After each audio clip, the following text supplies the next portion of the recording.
Hey, could you be a bit more diligent with the housework? When I got home from work, I was met by my disgruntled husband. I'm sorry, I've just been so busy lately. I promise it'll calm down soon. Just bear with me. I've been working overtime continuously these past days, so I've barely had time to do house chores when I get home. I manage to do the laundry almost every day, but since it's not appropriate to vacuum late at night, I only quickly vacuum the living room on weekday mornings. For meals, I mostly resort to meal prep or takeout. Even I can't deny that I'm feeling miserably at house chores. My name is Michelle. I'm a 29-year-old office worker. I met my husband Jake, who was my middle school classmate, by chance at a cafe about 3 years ago, and we exchanged contact details. On the day we met, I was out alone watching a movie. As we live in a small town, almost everyone goes to the same large movie theater. On my way back, I noticed Jake sitting at a table next to mine at a cafe in the shopping mall where the theater was. It was like a scene from a comic book. I even wondered if it was fate. Although we exchanged contact details then, we didn't communicate much. But later on, we both attended a school reunion, and our relationship began amidst the encouragement from our friends. Jake and I got along well in the past, and we still clicked, so he proposed a year into our relationship. Perhaps because we live in a small town where people tend to get married young, I was starting to feel the pressure by my late 20s, so I accepted the proposal immediately. Of course, I love Jake, but looking back, I wish I had taken more time to understand him better. Jake, who has always lived with his parents, is practically incapable of doing housework. Since I used to live alone and have my way of doing things, I prefer to do everything myself, rather than getting half-hearted help. I only ask Jake to take out the garbage and clean the bathroom, and I take care of the rest of the housework. But a month ago, I started a busy period at work and began working overtime. A colleague also recently went on maternity leave, so there is even more work than usual during this busy period. As a result, I have less time for house chores, and it seems to annoy Jake. And finally, Jake blew up his frustration. Exhausted, I came home to hear, "Michelle, enough is enough. I'm supposed to wear this outfit tomorrow, but you didn't even wash it. All you have to do is throw it in the washer and hang it out to dry. Why can't you do that?" I didn't even have time to do the laundry yesterday as I came home late. I didn't have time this morning either, so I was planning to do it when I got home today. And another takeout meal? Today, I worked late again, and when I brought home some takeout, that's what he said. I apologized, but Jake didn't seem to cool down. I mean, seriously, I'm tired too when I come home, and this is how you treat me? Jake sighed heavily as he spoke. Hearing that, I felt my blood boil. Excuse me? Then why don't you help out with the chores a little? As you said, all you have to do is throw it in the washer and hang it out to dry, right? If it's that easy, why don't you do it yourself? And you could bring dinner once in a while, couldn't you? It's not like you're supporting me financially. We're splitting the bills, and I'm doing all the chores you can't do, so stop complaining. Although I blurted it out, part of me felt relieved for speaking up. But of course, Jake didn't feel the same way. Is that how a wife should talk? That comment made me see red again. What do you mean? I would do that if I were a stay-at-home wife. But if I quit my job, wouldn't it be hard to live on your salary alone? We talked about not quitting my job when we married, and you agreed, didn't you? And we also agreed to help each other out when things get busy, didn't we? With that, Jake heaved a sigh. That's so Michelle of you. If you're so keen on working, why not work by yourself? Women really should be keeping the home in order. Unlike you, Michelle, my girlfriend helps with the household chores, keeps the house spotless whenever I visit, and even made a homemade cake last time. At that moment, I froze. Wait, what did you just say? Girlfriend, who are you talking about? An old flame? Or are you having an affair? While my mind raced with a flurry of thoughts, Jake smirked. You've aged, you know. She's stunning, and what's more, she's the CEO's daughter. Her parents even endorse our relationship, and they asked if I'd be interested in succeeding the CEO. And then, shockingly, Jake produced divorce papers. That's why, fill these out. I'll be leaving tomorrow. Caught off guard, my mind was stuck in disbelief. Hold on a minute. Jake, are you saying you're having an affair? And you're divorcing me to marry your mistress? Jake laughed mockingly. That's right. I'll even pay whatever you want. I'm the future CEO after all. You think I'll just accept this and sign the papers? I retorted, but Jake remained unfazed. So, you want to keep living like this? You think life with me, who has lost affection for you and yourself, worn out by work and chores, is enjoyable? I stuttered, unsure of what to say. He was right, though. Our loveless relationship was only causing stress. I thought about it long and hard, but I grew wary of thinking any more. I responded impassively, fine, but I'll file for divorce once I've sorted things out, like asset division and alimony. I'm too busy with work right now, so you'll have to wait.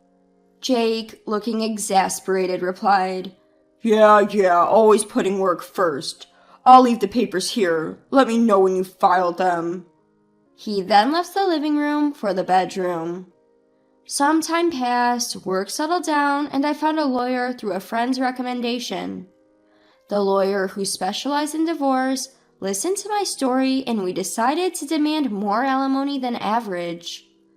I had anticipated Jake to negotiate the price, but surprisingly, he agreed to the amount. Is it really true that he's being considered for the next CEO? I felt a pang of regret, but decided to let it go. If I'm getting a decent amount, I might as well go on a vacation alone and refresh myself. Half a month since Jake left the apartment, just as work was settling down and the alimony negotiations ended, the empty apartment started to feel lonely. I should move, I decided. There's no point in staying here. It's too big for one and feels hollow. Luckily, I can take time off work now, so I should move while I have the chance. I headed to a real estate agent and signed a lease for an apartment closer to my office. I moved a week later. I had to inform Jake about the move as the apartment was under his name. Immediately after, he called. Do you really think moving out of our memories-filled apartment is the right choice? Isn't it lonely living alone in a strange place? I'm sure you haven't forgotten me, so you might as well dwell in the past. Jake and his arrogance looked down on me and spoke with such condescension. Yes, dealing with these sudden events was tough, but as the days turned into weeks, I found myself getting angrier. I realized I had no affection left for Jake. No matter how much I told him that I've moved on, Jake only responded with conceited remarks like, Stop hiding it, or don't play tough. I was so annoyed by the conversation that I firmly said, Could you just pay the alimony soon? Once you do, I can file the divorce papers.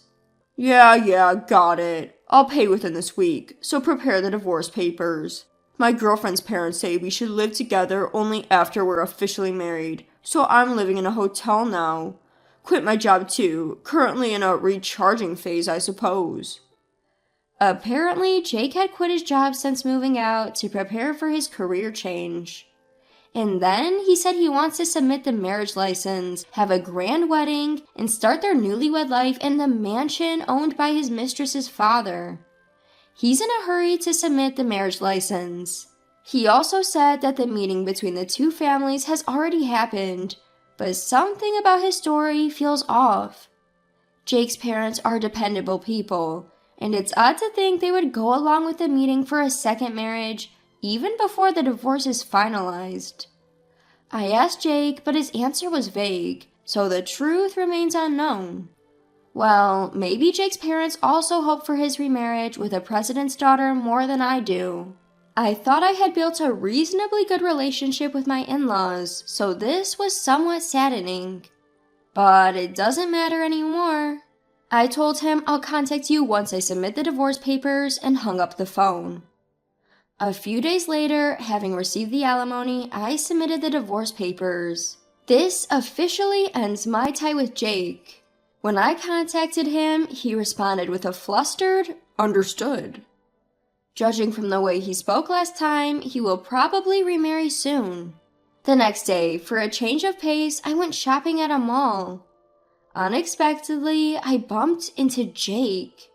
As I was walking around the mall, someone called out to me from the front. "Michelle, have you aged again? You're really looking like an old hag now." When I looked up at hearing these words, it was Jake. This shopping mall is the largest one around here. It's where Jake and I once reunited, where the movie theater is located. I cursed my bad timing. Jake laughed in a mocking way, said, "Today I got remarried to Olivia, the president's daughter. Unlike you, she's beautiful and the best wife." As soon as he said this, a woman carrying shopping bags approached Jake. So this is the famous president's daughter. She's certainly beautiful. But as I looked at her, thinking her name sounded familiar, our eyes met. She also seemed a bit surprised. Could it be? While I was watching her, Jake, oblivious, continued talking. "Olivia's family owns the company that you know." Ignoring Olivia's murmuring, "Let's go," Jake informed me about Olivia's family. "I'm going to be the next president of the company. Can you believe it?" The moment Jake said this, I couldn't help but burst into laughter. Jake, with a blank look on his face, and Olivia avoiding my gaze. "So, you've remarried already. Good for you. You got a beautiful wife. She doesn't look like she's the same age as me at all." When I said this, Jake looked puzzled. Of course he would. I had mentioned the age of his new wife without him telling me. I continued laughing. "Ah, my condolences." And then I turned my back to Jake and started walking. However, Jake, ignoring Olivia's attempts to stop him, chased after me. "Michelle, what does this mean? You know her?" I told him about the high school we both attended. We were classmates. Well, you wouldn't recognize her by her face. Jake was astonished. "It's good you got a beautiful wife, but she'd better be after all the money she spent on plastic surgery." In fact, Olivia and I were high school classmates. I didn't recognize her at first by her face, but when Jake talked about Olivia's family, it clicked. I've always disliked Olivia, who flaunted her wealth. I was somewhat prominent back then due to my achievements in the sports club, and it seems Olivia didn't like that. She used to pick on me, saying that I lacked femininity because I was in the sports club, and a lot more. Olivia had this habit of belittling others, which led many of our classmates to despise her. At our recent reunion, Olivia, who had not attended, became the talk of the day. Apparently, she'd had plastic surgery to deal with her facial complex and was now a regular on the party scene. Remember the girl Jake called ugly when he saw my graduation album? I recall telling him that she was the CEO's daughter. Jake, at this memory, turned pale. "Even if she's rich, I wouldn't want that face," he had said. As the memory returned to Jake, he reddened and yelled at Olivia. "Were you deceiving me all along?" A heated argument ensued between Jake and Olivia. From their argument, it seemed they had met at one of these parties, and Olivia was completely infatuated with Jake. Olivia, in a remarkable bout of audacity, retorted, "I didn't lie. I just didn't say because you didn't ask." Jake was about to burst with anger, but Olivia cut him off. "I've been waiting all this while for you to finally break up with Michelle, your living girlfriend. Besides, it's settled that I'll work at my father's company. I can even live in a luxury apartment. It doesn't matter now. The worst part is finding out Michelle is your girlfriend. Small world, huh? I felt something was off. Wait, does Olivia not know you're divorced, Jake?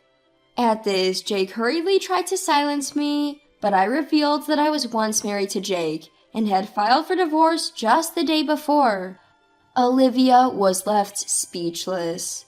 I continued. In fact, I called Jake's mother yesterday to inform her about the divorce.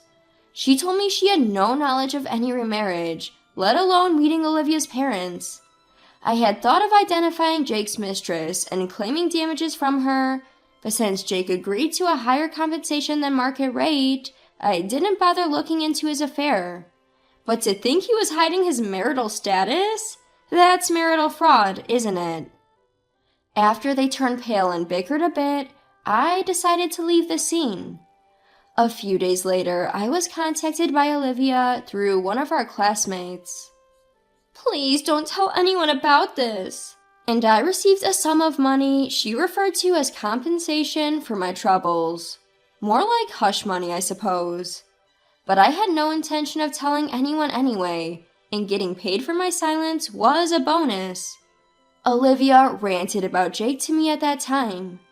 Apparently, the parents Jake had brought for the meet and greet were not his actual parents, but were hired from a family rental service. I was surprised such a service existed, but it made me wonder if Jake had wanted to marry Olivia, or if he was just after the CEO's position. Though Olivia was in love with Jake, it remained a question whether Jake was attracted to Olivia's looks and status. Olivia, who had since begun her marital life, could not do household chores at all, and this realization enraged Jake. Her cleaned house and homemade cakes were all the work of her housemaid. In the end, Jake and Olivia divorced almost immediately, and Jake was sued for marital fraud. Despite the hush money, Olivia spilled the beans, and apparently her father was livid. It was rumored that Jake might find it difficult to continue living in this town. Now, he was living in a cheap apartment, working day and night, and he was at his breaking point. He asked me to return the divorce settlement. I responded, "What? You must be joking. I have zero intentions of helping you. Never contact me again," and hung up. Since then, I used my accumulated paid leave for a personal recharge period. I took a trip on my own and experienced new things. There were wonderful encounters, and I have a feeling that my life ahead